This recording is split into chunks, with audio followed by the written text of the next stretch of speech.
ಈಗ ಏನೇ ಫೋಟೋಗಳನ್ನ ಸರ್ಚ್ ಮಾಡಬೇಕಾದ್ರೂ ಗೂಗಲ್ ಇಮೇಜ್ ನಲ್ಲಿ ಸರ್ಚ್ ಮಾಡ್ತೇವೆ. ಈಗಂತೂ ಗೂಗಲ್ ನಲ್ಲಿ ಸಿಗದೆ ಇರುವ ಫೋಟೋಗಳೇ ಇಲ್ಲ. ಆದ್ರೆ ಈ ಗೂಗಲ್ ಇಮೇಜ್ ಅನ್ನೋದು ಶುರುವಾಗಿದ್ದು ಹೇಗೆ ಅನ್ನೋದು ತುಂಬಾ ಜನಕ್ಕೆ ಗೊತ್ತಿರ್ಲಿಕ್ಕಿಲ್ಲ. ಜೆನಿಫರ್ ಲೋಪೆಸ್ ಅನ್ನುವ ಮಾಡೆಲ್ ನ ಡ್ರೆಸ್ ನಿಂದಾಗಿ ಗೂಗಲ್ ಇಮೇಜ್ ಶುರುವಾಗಿದ್ದು ಅಂದ್ರೆ ನೀವು ನಂಬ್ತೀರಾ? ಹೌದು, 2000ನೇ ಇಸವಿಗಿಂತ ಹಿಂದೆ ಗೂಗಲ್ ನಲ್ಲಿ ಇಮೇಜ್ ಸರ್ಚ್ ಮಾಡುವ ಫೀಚರ್ ಇರಲಿಲ್ಲ.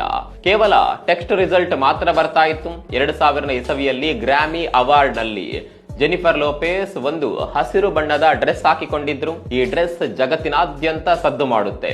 ಜಗತ್ತಿನಲ್ಲಿ ಈ ಡ್ರೆಸ್ ನ ಬಗ್ಗೆ ಚರ್ಚೆ ಶುರುವಾಗುತ್ತೆ. ಜನ ಗೂಗಲ್ ನಲ್ಲಿ ಕೂಡ ಈ ಬಗ್ಗೆ ಸರ್ಚ್ ಮಾಡೋದಕ್ಕೆ ಶುರು ಮಾಡ್ತಾರೆ. ಆಗ್ಲೇ ಗೂಗಲ್ಗೆ ಇಮೇಜ್ ಅನ್ನ ಜನರಿಗೆ ತೋರಿಸಿದ್ರೆ ಹೇಗೆ ಅನ್ನುವ ಐಡಿಯಾ ಹೊಳೆಯೋದು.